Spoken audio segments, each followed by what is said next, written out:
Hallelujah.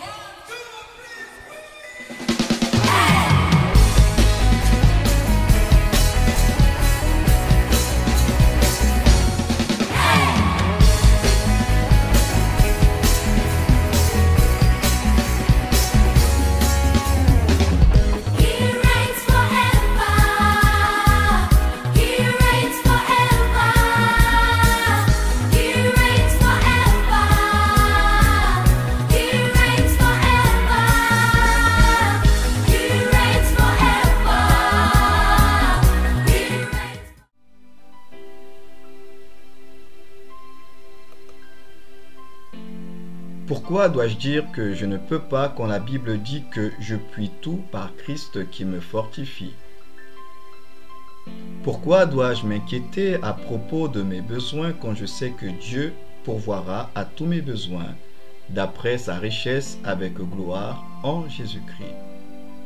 Pourquoi dois-je avoir peur quand la Bible dit que Dieu ne m'a pas donné un esprit de peur, mais de force, d'amour et de sagesse?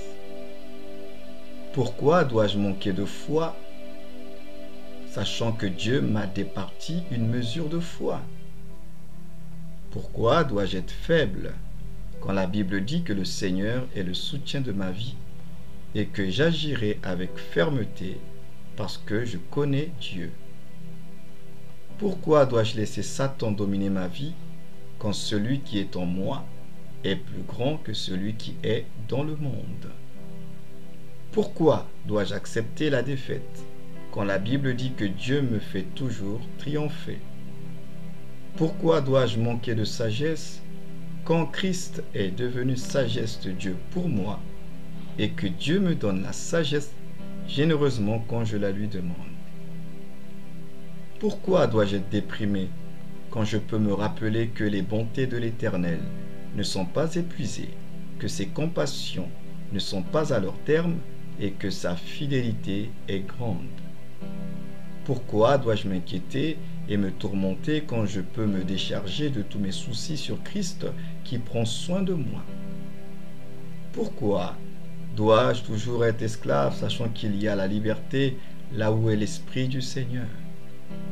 Pourquoi dois-je me sentir condamné quand la Bible dit que je ne suis pas condamné parce que je suis en Christ? Pourquoi dois-je me sentir seul quand Jésus a dit qu'il est avec moi tous les jours, qu'il ne me délaissera ni ne m'abandonnera jamais? Pourquoi dois-je me sentir maudit ou victime de la malchance quand la Bible dit que Christ m'a racheté de la malédiction de la loi et que je peux recevoir son esprit par la foi?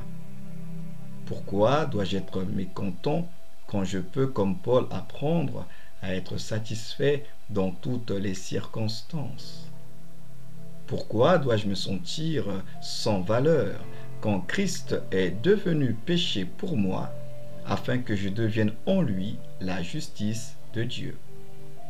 Pourquoi dois-je me sentir faible en présence des autres, sachant que personne ne peut être contre moi quand Dieu est pour moi? Pourquoi dois-je être troublé quand Dieu qui est l'auteur de paix me donne la connaissance à travers son esprit qui demeure en moi? Pourquoi dois-je me sentir comme un raté quand je suis plus que vainqueur en toutes choses par Christ? Pourquoi dois-je laisser les tensions de la vie me tourmenter quand je peux prendre courage, sachant que Jésus a vaincu le monde et ses tribulations?